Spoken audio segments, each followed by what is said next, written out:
வணக்கம். விழிப்புணர்வு எப்படி இருப்பது அப்படிங்கிறத பற்றி உங்கள்கிட்ட நான் சொல்லிக்கிட்டு இருந்தேன். யார் விழிப்புணர்வுடன் இருக்கிறார்களோ அவர்கள் பண்பு நலன்களோடு திகழ்வார்கள். அவர்கள் கட்டுப்பாட்டை தாண்டி அவற்றை மகிழ்ச்சியாக செய்வார்கள். ஏன் மகிழ்ச்சியாக செய்வார்கள்னா, அவங்க செய்யும்போது அதனுடைய தாக்கம் என்ன, அதனுடைய விளைவுகள் என்ன, அதனால் என்ன பலன்கள் கிடைக்கிறது அப்படிங்கிறத அவங்க தெரிஞ்சு வச்சுருப்பாங்க. அப்போ கல்வியினுடைய நோக்கமே அடிப்படையில் என்னென்னா, ஒருவருடைய விழிப்புணர்வை அதிகப்படுத்துவது தான். யார் ஒருவர் விழிப்புணர்வுடன் ஒரு பரிசோதனை செய்கிறாங்களோ அவங்க புதிய புதிய கண்டுபிடிப்புகளை செய்ய முடியும். விழிப்புணர்வு இல்லாமல் எத்தனை நம்ம பயிற்சி செய்தாலும் பலன் இல்லாமல் போய்விடும். நான் ஒரு கேள்விப்பட்டிருக்கேன். என்னென்னா, பாண்டவர்கள் வந்து கிருஷ்ணரிடம் ஒரு கேள்வி வைக்கிறாங்க. ஏன்னா கிருஷ்ணரை வந்து உதவிக்கு கேட்குறாங்க குருஷேத்திர போருக்கு. அப்போ கிருஷ்ணர் கேட்குறாரு, நான் வேண்டுமா, என்னுடைய படை வேண்டுமாங்கும்போது ஃபஸ்ட்டு ப்ரிஃபரன்ஸ் பாண்டவர்களுக்கு போனதாகும். அப்போ அர்ஜுனன், எங்களுக்கு தேவையானது வந்து நீ தான், உன்னுடைய படையல்ல, எங்களுக்கு உன்னுடைய உதவி இருக்கட்டும்.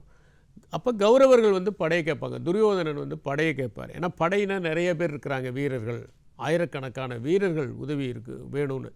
ஆனால் அர்ஜுனர் வந்து கிருஷ்ணரை கேட்பார். அப்போ என்ன காரணம் சொல்லப்படுகிறதுனா, இதுக்கு ஒரு அழகான ஒரு விளக்கத்தை ஓஷோ சொல்லியிருப்பார்.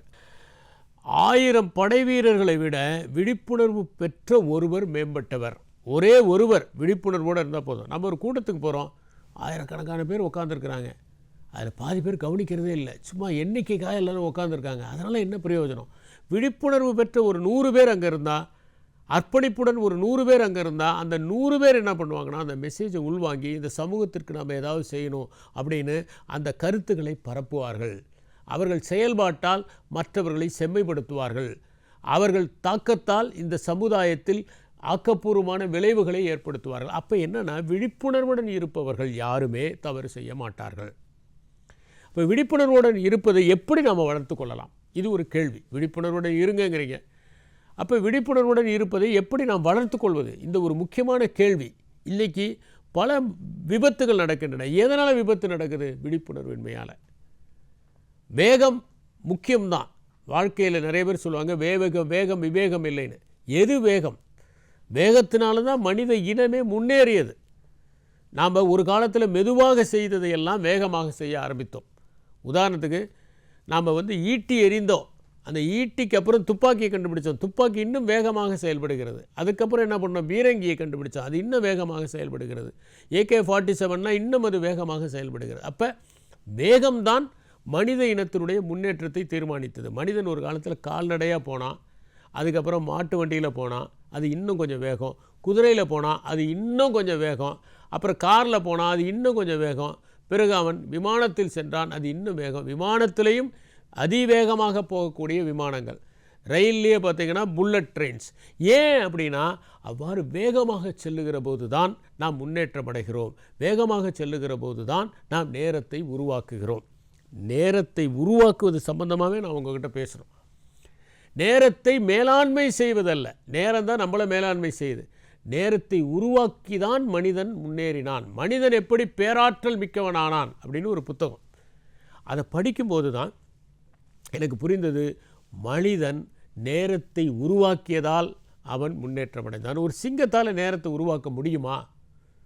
முடியவே முடியாது. அந்த காலத்து சிங்கமும் இந்த காலத்து சிங்கமும் ஒரே மாதிரி தான் ஓடி போய் வேட்டையாடுது. ஒரு புலியால் உருவாக்க முடியுமா? முடியாது. ஒரு மானால் உருவாக்க முடியுமா? முடியாது.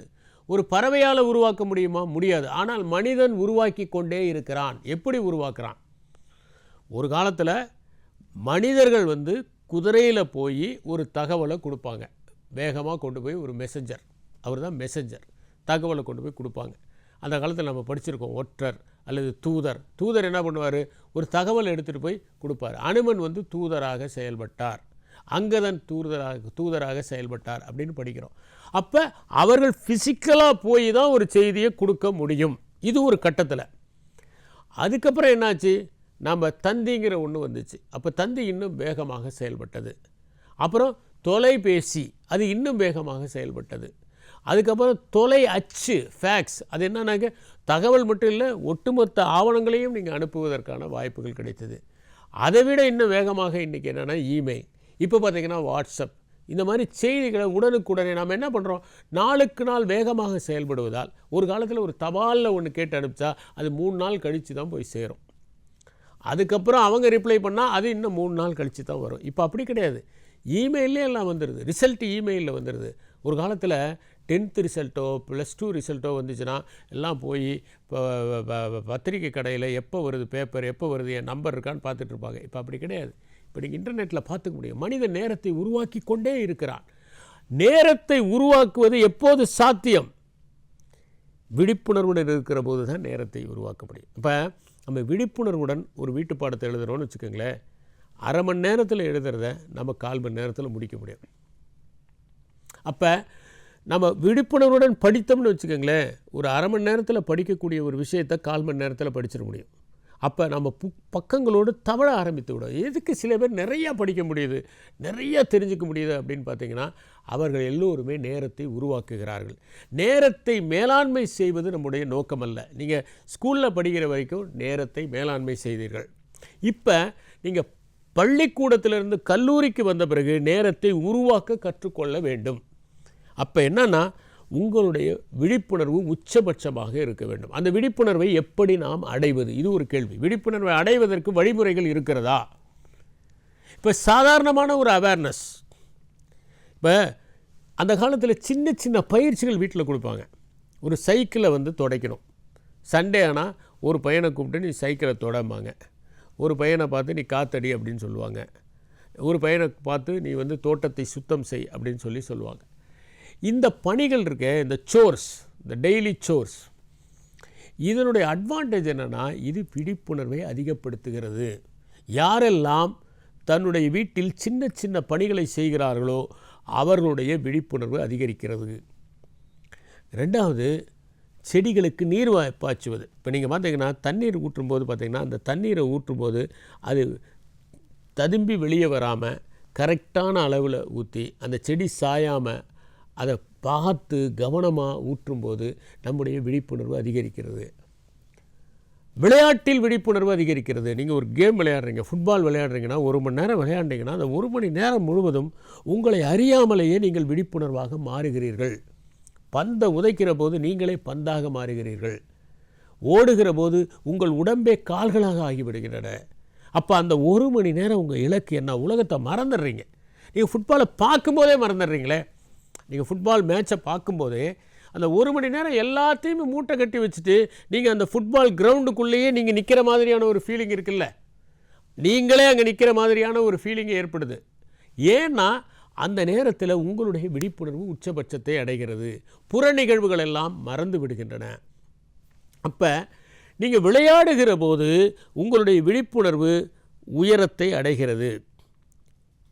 அதே மாதிரி ஒரு கேட்ச் ப்ராக்டிஸ் பண்ணுறீங்க, அது ஒரு விழிப்புணர்வை தூண்டுகின்ற ஒரு செயலாக இருக்கிறது. இப்போ இந்த மாதிரி பார்க்கும்போது உங்கள் விழிப்புணர்வை சின்ன சின்ன செயல்பாடுகள் மூலம் நீங்கள் அதிகப்படுத்தி கொண்டே செல்ல முடியும். இந்த அதிகப்படுத்தி செல்லக்கூடிய அந்த விழிப்புணர்வுடைய தாக்கம் என்னன்னா, அது படிப்பில் மட்டுமில்லை, உங்கள் பண்பு நிலன்களையும் வெகுவாக தாக்கத்தை ஏற்படுத்தி மேன்மைப்படுத்துவதற்கு உதவுகிறது. ஒரு சின்ன எக்ஸாம்பிள் சொல்கிறேன் பாருங்களேன். திச் நாட் ஹான் அப்படிங்கிற ஒரு வியட்நாமிய துறவி. அவர் நிறைய நூல்களை எழுதியிருக்கிறாரு. அவருடைய பெயர் நோபல் பரிசுக்கு கூட பரிந்துரை செய்யப்பட்டது.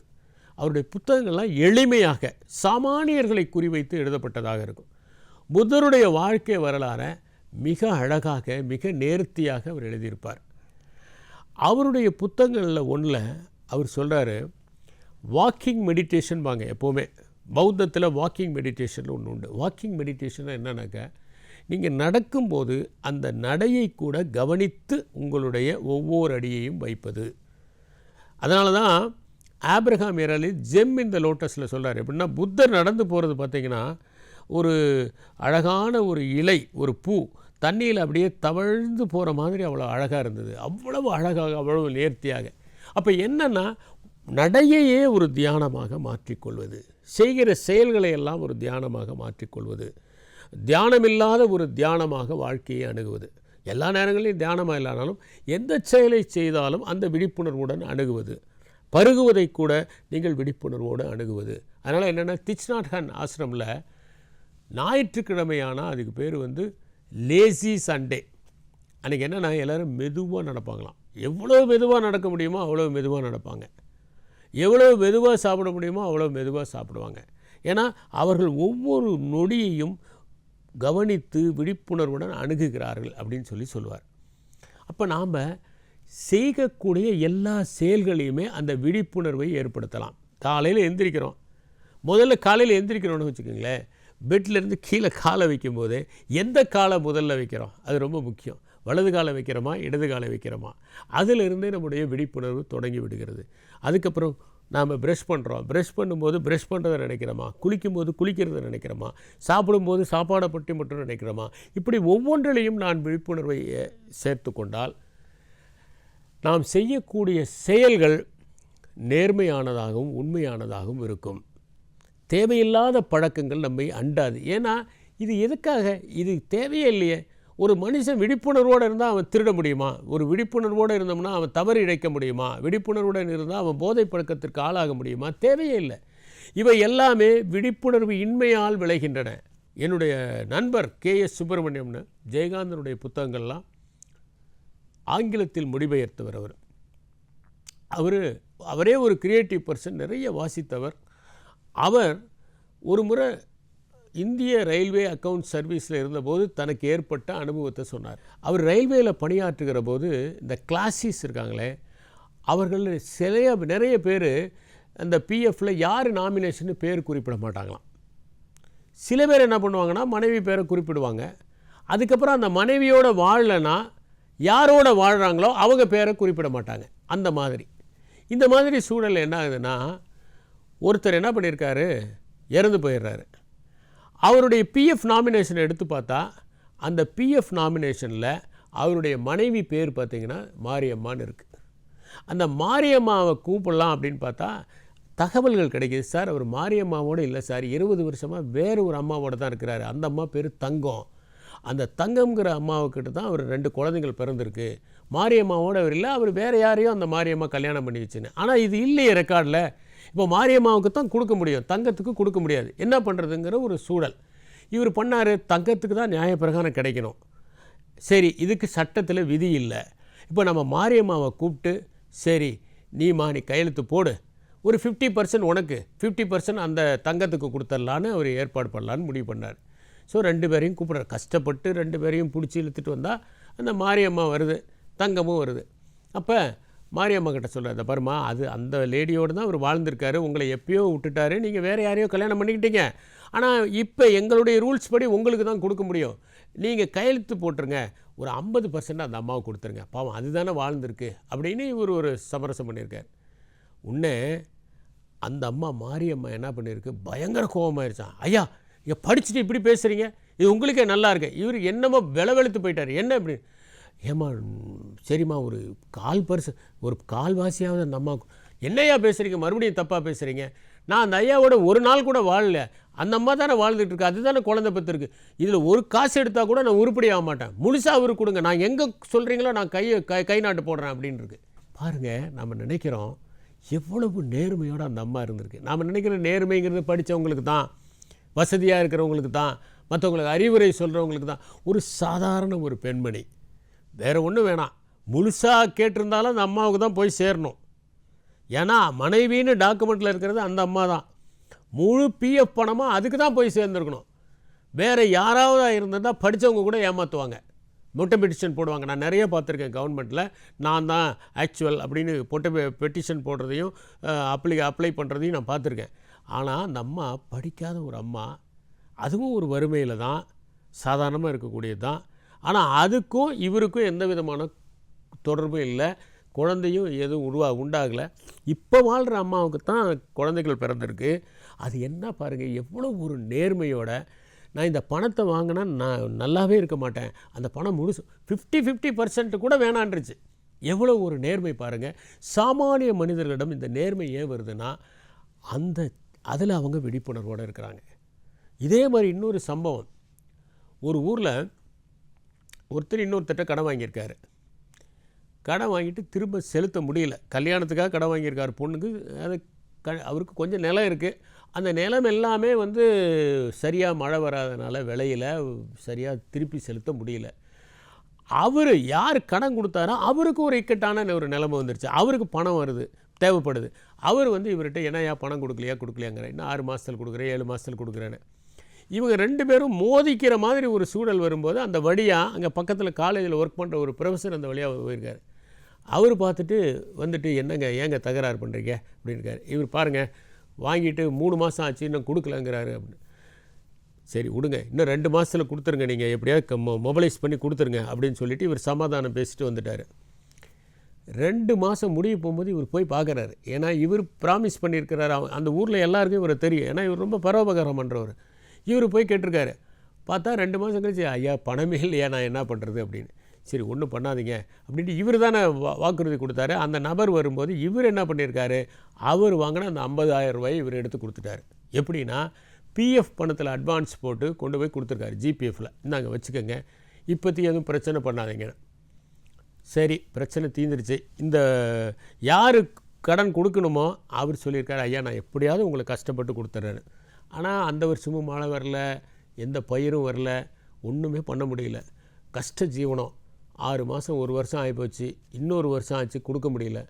ஊர்க்காரங்களாம் இவர்கிட்ட போய் சொல்லியிருக்காங்க, யோ நீ பண்ணுறது கொஞ்சமாக நியாயமாக இருக்கா, அந்த மனுஷன் ஏதோ ஜிபிஎஃப்லாம் அட்வான்ஸ் போட்டு உனக்காக வந்து கொடுத்துருக்கிறாரு, உனக்கு கொஞ்சமாக அறிவு வேணாமா, நீ கொடுக்க வேணாமா பணத்தை, நான் என்னங்க பண்ணட்டும், என்கிட்ட வேறு ஏதாவது நகைகை இருக்கா, நான் போய் விற்று, என்கிட்ட இருக்கிறது இந்த கழனி, அங்கே ஒரு துண்டு கழனி இருக்குது, இங்கே ஒரு துண்டு கழனி இருக்குது, இதை வச்சு நான் என்ன பண்ண முடியும்.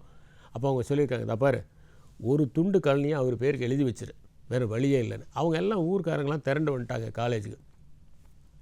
இந்த நிலத்தை நாங்கள் எழுதி வைக்க போகிறோம் உங்கள் பேருக்குன்னு. இவர் சொல்லியிருக்காரு, அதெல்லாம் எதுக்குங்க அப்படின்னு. இல்லை அப்படின்னு நிலத்தை எழுதி வச்சுட்டாங்க, எல்லாம் ரெஜிஸ்ட்ரேஷன் பண்ணியாச்சு, எல்லாம் முடிஞ்சு போச்சு. அந்த டைம் பார்த்து இவர் எந்த நிலத்தை வாங்கினாரோ அதுக்கு பக்கத்தில் ஒரு பெரிய இண்டஸ்ட்ரி ஒன்று வந்திருக்கு. அந்த நிலத்தெல்லாம் அக்வயர் பண்ணி ஒரு பெரிய இண்டஸ்ட்ரி போட்டிருக்காங்க. இப்போ என்னாச்சுன்னா, இந்த 50,000க்கு பதிலாக அவர் கொடுத்தாரு இல்லை, இந்த நிலம் இப்போ 2 கோடி போகும். 2 கோடி ரூபாய் போகக்கூடிய நிலமாக மாறிவிட்டது சில சூழல்களால். இவருக்கு ரொம்ப ஒரு குற்ற உணர்வு ஏற்பட்டுச்சு. ஒரு 2 கோடி ரூபாய் பொறுப்பான ஒரு லேண்டை ஒரு ஏழை விவசாயிகிட்ட இருந்து நம்ம வாங்கிட்டோமே, இது எவ்வளோ கஷ்டம், எவ்வளோ தப்பு, நல்லாவே இல்லையே அப்படின்னு இவர் தூங்கவே முடியல. இவருக்கு ஒரு 4 நாள் கழித்து போனார். போயிட்டு அந்த விவசாயி கூப்பிட்டுட்டு அவர் மோர் கீரெலாம் கொண்டு வந்து கொடுத்துருக்கிறாரு. எல்லாம் கொடுத்த உடனே குடிச்சுவிட்டு, ஒன்றுமில்லை, அந்த நிலம் இருக்குது பாருங்கள். ஆமாம், எந்த நிலம், நீங்கள் எனக்கு கொடுத்தீங்களே, நிலம் வாங்கிட்டீங்க, நீங்கள் தான் நீங்கள் கொடுத்த கடனுக்கு பதிலாக தானே கொடுத்தேன். இல்லை அது அந்த நிலம் இப்போ வந்து ரொம்ப அதிக மதிப்புக்கு போகுது, அந்த நிலத்தை வந்து நீங்கள் என்ன பண்ணி நீங்கள் எடுத்துக்கிட்டால் உங்களுக்கு 2 கோடி ரூபா வரும், அதில் நான் கொடுத்த 50,000 கொடுத்துருங்க. அந்த ஆளுக்கு பயங்கர கோவம் வந்துருச்சா, என்ன பேசுகிறீங்க நீங்கள், நிலத்தை விற்றது தான், இனிமேல் நிலத்தை பற்றி பேசுகிறதுனா இங்கே வராதிங்க, அது அதிகமானுச்சுன்னா அது எனக்கு சொந்தமா, உங்களுக்கு தான் சொந்தம், போங்க, இனிமேல் திரும்பி பார்க்காதீங்க, எதுக்கு வரீங்க, நிலத்தை பற்றி பேசுகிறதுனா திரும்பி வராதிங்க, படிச்சிருக்கிறீங்க, இப்படி பேசலாமா, கொடுத்தது தானே அப்படின்னு இருக்காரு. இவர் அலண்டு போயிருக்கார், ஒரு சாமானிய மனிதர். இப்போ நாமளாக இருந்தால் என்ன பண்ணுவோம், 2 கோடி ரூபானா சரி சார் 1 லட்ச ரூபாய் எடுத்துக்கோங்க, 50,000 + 50,000, சரி இன்னும் ஒரு 5 லட்சமே எடுத்துக்கோங்க, எனக்கு கொடுத்துருங்க, அட 1 கோடி ரூபாய் எடுத்துக்கங்க, எனக்கு 1 கோடி கொடுங்கன்னு ஒரு மனசு ஒரு பக்கத்தில் நமக்கு யோசிக்க தானே செய்வோம். நம்ம தவற விட்ட வாய்ப்புன்னு நினைப்போம். இல்லை, அந்த விவசாயிகிட்ட எவ்வளோ ஒரு நேர்மை இருந்திருக்கு பாருங்கள். அதனால் நேர்மையும் ஒழுக்கத்தையும் நாம் படித்தவர்களிடம் பண்பாளர்களிடம் மட்டும் கற்றுக்கொள்ள வேண்டியதில்லை, பராரிகளிடம், ஏழைகளிடம், இல்லாதவரிடம் கற்றுக்கொள்ள வேண்டியதாக இருக்கிறது. அதனால் நிறைய இடங்களில் இந்த விழிப்புணர்வு உள்ளவர்கள் நேர்மையாக இருப்பதை பார்க்குறோம். இப்போ பண்பு நலன்கள்னால் நீங்கள் எதை தவிர்க்கணுங்கிறத நான் சொல்லும்போது சொன்னேன். நீங்கள் விழிப்புணர்வுடன் அணுகினால் நீங்கள் புகைக்க மாட்டீங்க, விழிப்புணர்வுடன் அணுகினீங்கன்னா நீங்கள் மது அருந்த மாட்டீர்கள், விழிப்புணர்வுடன் இருந்தீர்கள்னால் நீங்கள் போதை மருந்துக்கு அடிமையாக மாட்டீர்கள், விழிப்புணர்வுடன் இருந்தீர்கள் என்றால் நீங்கள் நிச்சயமாக சூதாட்டத்தில் ஈடுபட மாட்டீர்கள், விழிப்புணர்வுடன் இருந்தால் நீங்கள் அளவாக விளையாடுவீர்கள், நீங்கள் அளவாக பொழுதுபோக்குவீர்கள், அழகாக ஊர் சுற்றுவீர்கள், அதற்கு மேல் நீங்கள் அதை செய்ய மாட்டீர்கள்.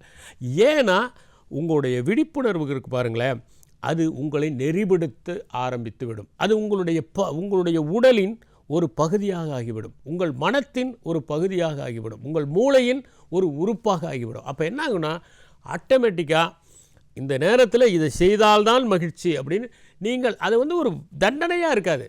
நீங்கள் என்னென்னா ஒழுக்கமாக இருக்கிற போது முழுக்க முழுக்க அது ஒரு தண்டனையின் பால் செய்யப்படுவது, அடுத்தவர்கள் தூண்டுதலின் பால் செய்யப்படுவது. கட்டுப்பாடாக இருக்கிற போது நீங்கள் ஒரு வரையறை வகுத்து கொண்டு செய்கிறீர்கள், ஆனால் அதில் பெரிய மகிழ்ச்சி ஏற்படாது. ஆனால் 3வது கட்டம் இருக்கிறது. அந்த 3வது கட்டம் விழிப்புணர்வுடன் செய்வது. அந்த விழிப்புணர்வுடன் செய்கிற போது நீங்கள் அதை மகிழ்ச்சியாக அணுகுவீர்கள், ஆனந்தமாக அணுகுவீர்கள்.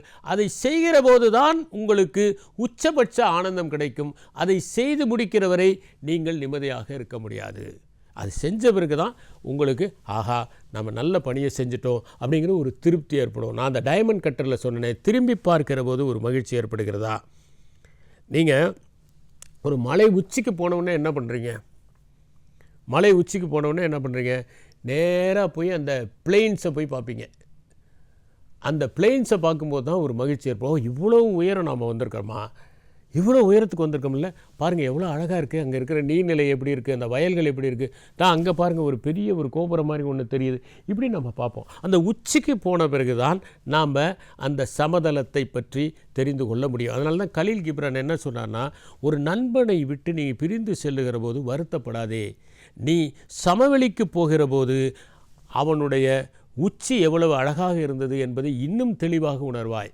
நீங்கள் சமவெளிக்கு வந்த பிறகு தான் எப்பேற்பட்ட மலையிலிருந்து நம்ம இறங்கியிருக்கிறோம், எவ்வளோ உயரமான ஒரு மலையிலிருந்து இறங்கியிருக்கிறோங்கிறது நமக்கு தெரியும் அப்படின்னு கலீல் கிப்ரான் சொல்லுவார். ஆனால் உச்சிக்கு போன பிறகு தான் நாம் இவ்வளோ உயரம் வந்திருக்கிறோமா என்பதை உணர்வோம். அது மாதிரி ஒரு பணியை விழிப்புணர்வுடன் செய்து முடித்தால் அதற்கு பிறகு ஏற்படுகிற திருப்தி இருக்கிறதே, செய்கிற போது ஏற்படுகிற ஆனந்தம், செய்த பிறகு ஏற்படுகிற திருப்தி, அதனால் ஏற்படுகிற தாக்கங்கள், இது எல்லாமே ஒரு மனிதனை மேன்மைப்படுத்தும். அதனால தான் நீங்கள் விழிப்புணர்வுடன் இருந்தால் இந்த தீய பழக்கங்கள் அண்டாது. 2வது, நல்ல பழக்கங்கள் எதை கல்லூரியில் வகுத்துக்கணும்.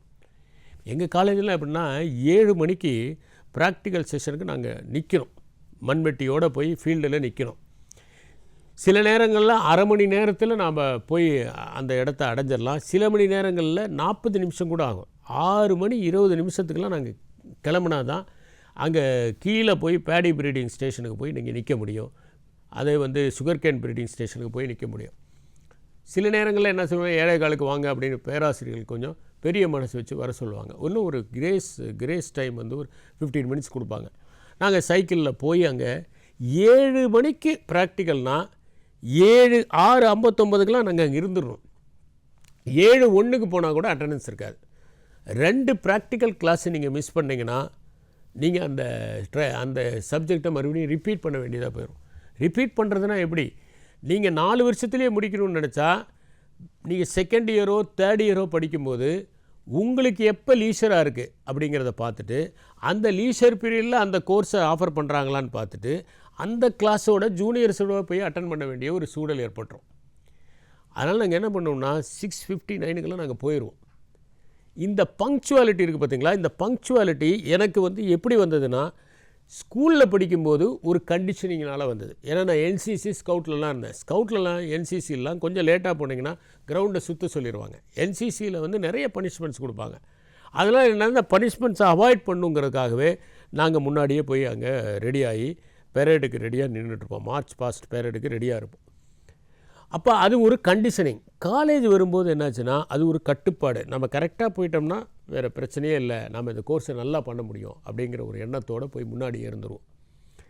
இந்த டிசிப்ளின் என்ன ஆகுதுன்னா எல்லா லேயர்லேயும் நான் என்ன சொல்லுவேன்னா, இது பங்க்சுவாலிட்டிக்கு மட்டும் இல்லை, எல்லா இடங்களையுமே ஒரு ரெக்கார்ட் நோட் புக்கை சப்மிட் பண்ணுறது, அப்புறம் நம்ம ஒரு ப்ராஜெக்டை செய்கிறது.